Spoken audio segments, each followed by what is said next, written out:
Hi, good morning, folks. We are having a short hearing on the Cornell and Rogers case. The case number is D 2021-624185. We are on the record at the Regional Justice Center. My name is Ritchie. I'm the judge responsible for this case.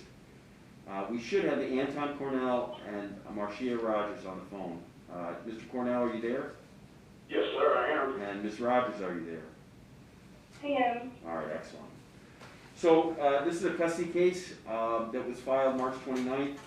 The answer and counterclaim was filed May 4th. And in those pleadings, it looks like we can confirm that you two are the parents of Anton Jr., who was born December 2nd, 2017. That Nevada is the home state of the child. We're going to talk about legal and physical custody. I want to make sure you understand them because I know you're representing yourself. We're going to make a mediation referral if you don't have a full agreement today. And I'll explain why we do that and what that means. And we'll make a temporary order with another court date down the road. I am aware that there was a child support hearing in January. That's not a custody case. That's based on a filing for child support to be calculated, and it was calculated based on the notion that mom has custody. So, Dad, they figured out your financial, and you're currently under an order of 360 plus 40 on arrears, right? Yes, sir. All right. So this case got filed, and that hearing was, I think, in January. But this case is the first time that you've gone to court to establish legal and physical rights. Now, I assume since the child is a junior that, Mr. Cornell, you're on the birth certificate as the father, right? Yes, sir, I am. And Ms. Rogers is the mother. Correct. All right. Now Wait, sir, his date of birth is actually 12/2/16. 16. Okay, so he's actually going to be five this December. Year. Yeah. Okay. All right. So you guys separated in March of last year, right around the time of the pandemic. Yes, sir. Mm-hmm. Okay. So what have you been following as far as a timeshare since between March and now? We really haven't found anything. He actually hasn't even tried to contact until recently this year. He's been contacting my daughter. Once he kept calling so much, I agreed to meet up with him. We met at a park, and my son, who calls the current guy in now Dad, called him Dad, and he got really upset, which I can understand. And he was like, "Oh, I'm gonna file paperwork, I'm gonna kill him, I'm gonna beat him up, do all kinds of crazy stuff, because that's my son." But before then, he's never. No, I didn't ask for that. That's too much information. Oh. It's not what I asked. You guys separated in March. All right. So listen, Yeah. just sit tight, Ms. Rogers. I'll turn to you in a minute. Okay. Mr. Cornell, you separated in March 2020, right? Yes, sir. And the child and mom live in a different place in Clark County, Nevada than you? Yes, sir, they do. From what I know, sir, they were living on Boulder Highway. The last time they separated, they was on Boulder Highway in Desert Inn. Okay, but that's not what I asked you. Okay, what was the frequency of your time with your son after you separated in March? So I haven't seen my son until she came to me in March 2020, or 2021. So I haven't seen my son. So 1 year you had no contact. Yes, sir. She changed her numbers and everything. Well, okay, but where were you for that year? Why didn't you file this case then? In my same apartment, sir. No. Why didn't you file a case? Why did you wait a year to file a case? Because, sir, the pandemic was going on, and therefore I had no opportunity. The court case was always closed. So when it opened up and she came to see me, then I filed my case, sir. That's the reason. Okay, since March 2021, what was the frequency of your contact? Sir, it was no contact. She changed the number, changed everything. All right, I had no contact at all. You've had no contact since this case was filed? Sir, I had none. She moved on and left without no contact with me, without nothing. I didn't know where she was. All I could do was try to continue to call her daughter and try to get in contact with them. You've had no visits at all since March of 2020? No, I haven't. I just told you, sir. She brought my son to me in March 2021, and we seen my son. Once my son figured out and told me that he had 4 daddies, then I was very upset and very hurt, and I filed my case. Okay, so you've seen your child one time since March of 2020. Yes, sir. All right, and in that visit in March 2021, where was the visit? The visit was at Jamaica Port on Jamaica and Alexander. Okay, and how long was that visit? It was about an hour. Okay, and how's your son doing? He's doing very well. He looks very handsome. And I want to be a part of his life. All right, well, that's why this case is important. The child is 4 years old, and for whatever reason, there's been no case filed, and we need to establish legal and physical rights. Now, the two of you, ma'am, are you at home? Yes. I am not at home. All right, well, I hear the child in the background. It's not this child, is it? The child's actually in daycare right now. All right, so you have other kids? No, there's no kids where I'm at right now. Well, I mean, are the kids at your house, Mr. Cornell? No, sir. All right, well. There are people in my background, so I do apologize. Well, no, it's all right. It's just, Okay. it's hard for me to hear you a little bit, but it's okay. We'll work through it. We're Okay. doing the best we can. All right, so Okay. this is what I need you to understand. You have joint legal custody, joint parental rights concerning this child. You have that joint legal custody under Nevada law because you acknowledge parentage. It's the same thing as a paternity order, and you need to learn what that means. That means that you need to share information concerning the upbringing of the child. You both have the same right to influence that upbringing. Now, this child is 4 years old, which means in about a year the child's going to be going to school, may even be going to preschool now. And so when you register kids for school, you talk to teachers, you talk to doctors, etc., that is a joint legal custody issue. Now, physical custody is an expression of placement. If you live together, you see your child 7 days a week. If you don't, then you have to have a schedule so you know whether you have custodial responsibility. Now, Dad says he wants some sort of shared arrangement, and he has every right to ask for that, but the court has to determine what's in the best interest of the child. That's why I asked about sort of the history of this case. Now, you filed a motion, ma'am, and I saw that you mailed to him at the address that he put on his papers. Sir, did you get the motion? Yes, sir. I got the motion and the legal mail. I got it. All right, well, why didn't you file a response? Why didn't I file a response? Yeah, it says right on it. That's why I'm on the court case right now. Isn't that it? Because the paperwork that they gave me back, the people that they sent me to, I was waiting on they said stay on my court date, said June 9th on my court date that she filed. Yeah, I know, but did you read the paper she filed? Yeah, I read the paper she filed. All the incidents and everything she filed. I didn't know I was supposed to file anything other than that. Well, did you read the papers? Because in big bold letters on the first page it says you have 10 days to file a response. Well, I didn't see that. I'll do it immediately right now. So what should I do now? No, well, you don't have to. Look, the court is going to be working toward a resolution of it. I know that this is very stressful for you because you're representing yourself. I'm trying to make it easier for you. But she filed a motion asking to remove the child to Sacramento, California and live there. Isn't that what you said, Ms. Rogers? Correct. So how soon would you be looking to get his permission to move? It actually wouldn't be till the end of this year. However, when I filed my paperwork, they said that I had to take the court date that they gave me. Well, you cannot move with the child. This is real important. No, No. Listen. You cannot move with the child out of Nevada to change its residency, either one of you, without the written permission of the other parent or a court order for permission. And so you haven't moved. All you did was let him know that you want to move to Sacramento. Okay? Correct. Now, his custody rights have to be determined. He wants to share custody here in Nevada, but if you move to California, his custody rights would be different, especially when the child reaches school age. He'd have weeks in the summer, he'd have part of the winter break, he'd have spring break, he'd have fall break.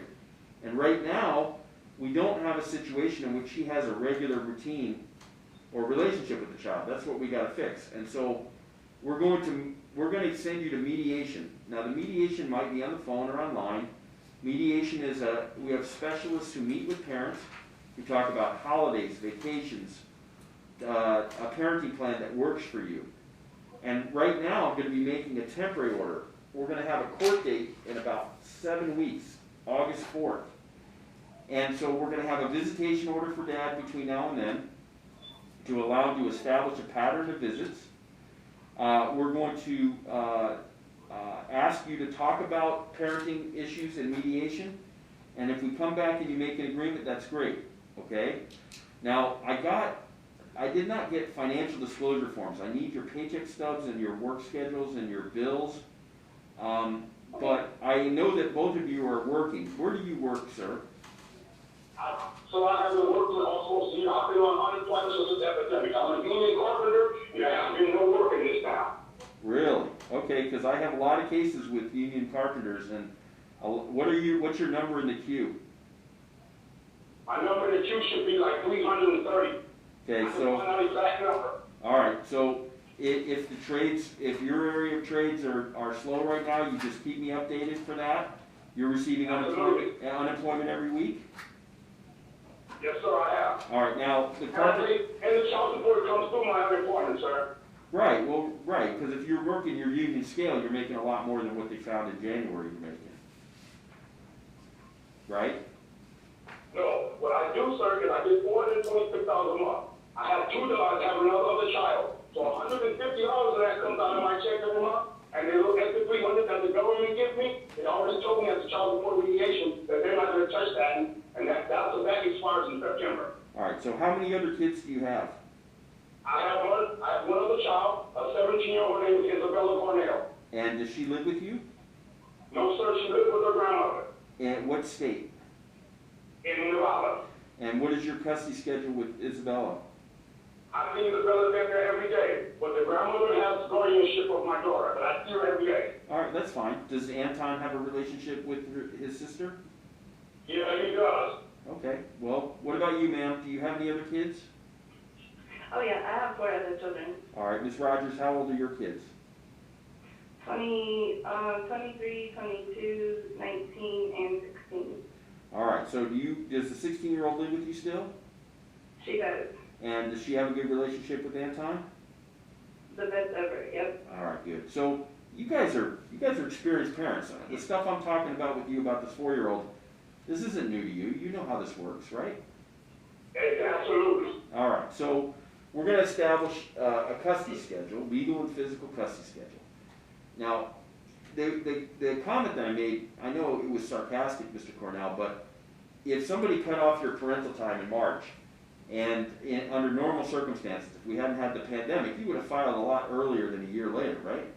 Oh, absolutely, sir, absolutely. All right, so what I'm concerned about is that we have Anton Jr., who you had a regular relationship with until March 2020, so you have this bonded relationship, and now you haven't seen him except for one short visit over a year, and so we need to establish a pattern of visits to get to, what you're looking for, which is a shared arrangement, right? Absolutely, yes, sir, absolutely. All right, so ma'am, where do you work? I currently work from home. All right, and so you have a pretty flexible schedule then? I have a regular 8 to 5, but during weekends off, So you're off weekends? I am. All right, so we have a few minutes. I want you both, I'm going to ask Dad first, and then I'll ask Mom. We're going to be back in court for the mediation referral. We're going to use the telephone numbers that we use for these hearings for the mediator to contact you. You're going to talk to each other about a parenting plan sometime between now and the next court date. But I'm going to be establishing a custody schedule temporarily after today's hearing. So, Mr. Cornell, I don't want you to talk in terms of labels. I want you to talk in terms of what schedule are you asking the court to consider, like pickups and drop-offs. What are you asking for today? Well, I'm asking for, let me have the weekend and Monday, so that will give me time to start to go look back for work on Tuesday. Okay, so what time on Friday or Saturday would you get the child? I would like to pick up the child anywhere around 3:30, 4 o'clock. 5 o'clock would be great. 5 o'clock on Friday? 5 o'clock on Friday afternoon. All right, and what time would you want to return the child to Mom? I will try to return the child to mom. I will return the child to mom on Monday at 5 o'clock. Okay, so Friday to Monday would be your best schedule. Yes, sir. All right, now, you heard what Mom said. She works, even though she has some flexibility to work from home, she's off on weekends, so that would mean that she has no weekends with the child. That's something I want you to talk about in mediation, okay? Okay. All right, so Ms. Rogers, I'm gonna ask you the same question. If we had to organize Dad's time temporarily between now and the time of the return, what do you propose his time be between now and August 4th? I don't mind sharing the weekend, however, I do would like some weekends to myself as well. So, if it's gonna be like maybe every other weekend, if he's not working, if he wants to try to do during the week at some point, he's, always more than welcome to do that. Okay. The only thing I am concerned though is when we did meet him, and I know you mentioned this already, like my son didn't even know who he was. So, but he's very smart. He's a really smart boy. Once I talk to him and like kind of coach him along, he'll probably understand. But he doesn't really know who his dad is. Well, okay, but wait a minute, Ms. Rogers. Okay, look, the child was born in 2016. You Right. guys lived together until you separated in March 2020. Well, there were some time periods where we weren't living together. All right. The other thing I want to comment on is that if you've been responsible for the child primarily, right? Yes. Then it's really your responsibility too to make sure that he understands who his stepdads might be and who his dad is, right? Right. And I get that. and what I would say to Mr. Cornell on the opposite side of the same coin is, don't get worked up if your 3-year-old or 4-year-old happens to call someone else who's a parent figure mom or dad. It's hurtful, and you should not encourage it, but it's normal for kids to make that kind of mistake sometimes, okay? So you need to make sure that the child knows who his father is. That's another reason why we need a pattern of regular contact, and that you do appropriate parental correction with Anton if he is used to calling, say, your husband or your significant other dad, right? Right.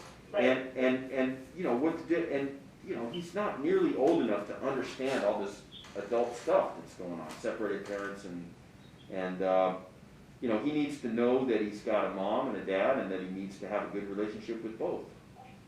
Right. And you got grandmas and grandpas and spouses. And Mr. Cornell, are you married right now? No, sir, I'm not. Do you have a significant other?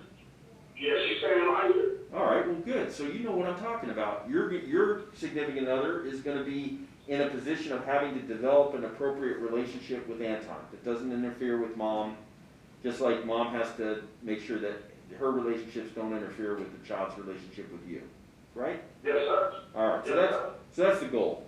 I'm going to issue a temporary order that allows Dad contact and will try to help you get through this transitional period. And we're going to approach it this way. First of all, this weekend is the 11th, 12th, 13th. The following weekend includes Father's Day. We're going to say that Mom is going to get the first weekend of each month in the next month or two, which means the first Friday of the month, which means you'll have the first weekend in July, you'll have the first weekend in August. Dad is going to have a visit starting this Friday at 5 o'clock. That's Friday the 11th of June. It's only going to... Can we make it for Saturday? I'm sorry. Yes. You're anticipating... I wanted to have a visit this weekend. What is the plan that you have for this weekend?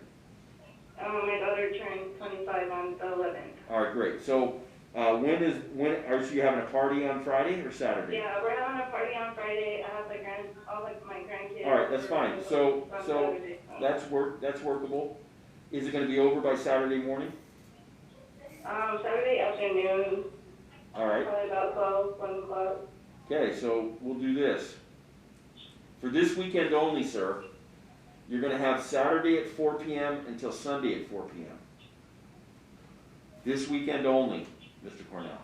And that is what we call an icebreaker. It's the first visit of any consequence you've had in over a year. and you'll get to pick up the child at 4 o'clock p.m., and you'll have the child for 24 hours till Sunday at 4 p.m. Now just remember, and the other thing is, look, we have cases where parents are separated for a year. People who are deployed on military service often don't see their kids for a year. It does not mean necessarily that Anton's not going to feel comfortable with Mr. Cornell. But Mr. Cornell, you need to realize that if you've been away from him, it's not Anton's fault, and he may be a little anxious about it, okay? So this weekend only is 4 p.m. Saturday until 4 p.m. on Sunday. Other weekends are going to be defined, as Dad requested, 5 p.m. on Friday to Monday at 5 p.m.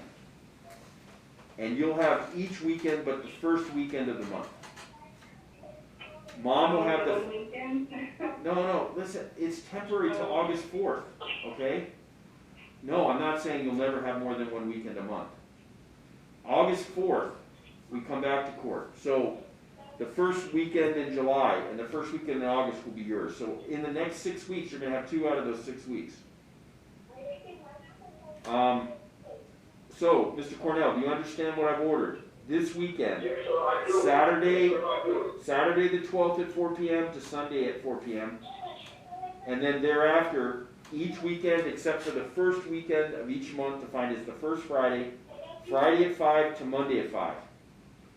Now, you still have to pay the child support as ordered. In the child support case, this is a temporary visitation order. Where are the custody exchanges going to take place, Ms. Rogers? He's currently in daycare at the time. He would have to pick him up and drop him off, so he can pick him up and drop him off. You have him in daycare on Saturdays? No, I mean on Friday. At Friday at 5 o'clock, he would be at daycare. All right. Well, let's talk about this weekend first, okay? So Saturday at 4 o'clock. It's after all your family activities are over, right? Mhm. Do you want Mr. Cornell to come to your house to pick up the child, or do you want to meet somewhere, or do you want to take the child to him? I can take him to him. All right. So Sunday afternoon at 4, he's going to return the child to you. How do you want to receive the child? I can pick him up as well. All right. So this weekend only, you're going to do the drop-off and pickups, right? Correct. Yes. Now, on Fridays to Mondays, when we establish that, it's going to work out to be 3 weekends a month, basically. Where do you want Dad to pick up on Friday? At daycare, What's the name of it? Infinity Learning Center. Okay. Does he know where it is? No, I don't think so. All right. Is his name on the list of people who can pick up the child? It can be. Well, that's what you need to do, and he needs to know where it is. No problem. What is the cross street for Infinity Learning Center? Flamingo and Durango. Okay. Do you know where that is, sir? yeah, I know the big on the right over there. So what is it called again? Infinity Learning Center. Infinity? Yes. Ready to learn center, okay? All right. And then what time on Monday do you drop him off at childcare? I drop him off at 8. He can be dropped off at 5 o'clock. I get off at 5. I'll pick him up right after. All right. So you would drop off. You pick up at the Infinity Learning Center, and you would take the child back, Mr. Cornell, before 5 o'clock on the Monday. Awesome. All right. So we have. He needs to be dropped off early. He can be dropped off early. Yes, that's something we'll work out, okay? And there may be I need to know about the child care expenses, Ms. Rogers, because that's part of the discussion that we have to have. So, Okay. we have jurisdiction over the subject matter. We have that the parents are the parents. We have paternity that's been resolved already by acknowledgement. They have joint legal custody. Temporarily, Dad's visits will be Saturday to Sunday this weekend, and then each weekend defined as Friday at 5 to Monday at 5, except for the first weekend of the calendar month, defined as the first Friday of the calendar month, and Mom will have the first weekend of each month. We'll be back in court on August 4th. Now, Mr. Cornell, I know this is a big ask, but you need to prepare the order. And you can talk to the Self-Help Center about doing that. Try to do it, okay? Now, Mom has, the parties are referred to mediation. Mom has filed a motion to move to Sacramento, California. She says she's not planning on moving immediately, but she's going to talk about that in mediation with you. If she does decide to move, she needs Dad's permission and we need to work out a parenting plan that obviously deals with a parent living 10 hours away from each other, okay? Exactly. So that's something you can talk about in mediation, Ms. Rogers. You can say, okay, we're gonna do this weekend schedule, but I'm gonna be taking a job or trying to move to Sacramento, and I'd like your permission to move, and this is what the custody schedule's gonna be when we do it. Now, if you're right, and you are able to make a case to move by the end of the year, that gives us 6 months or more for dad to develop a really good routine of contact with Anton so that it's not traumatic for the child to be away from him for weeks at a time. Okay? Understood. Got it. All right. So, look, we covered a lot of ground. I hope you feel a little more calm and confident about how this is going to progress after spending time with the court. This is a temporary order. I expect you to talk in mediation and try to resolve it. If you don't resolve it, then when we come back to court, I'll ask you about how things went and what we need to do. Okay? Yes, sir. All right. Hang in there. Stay safe.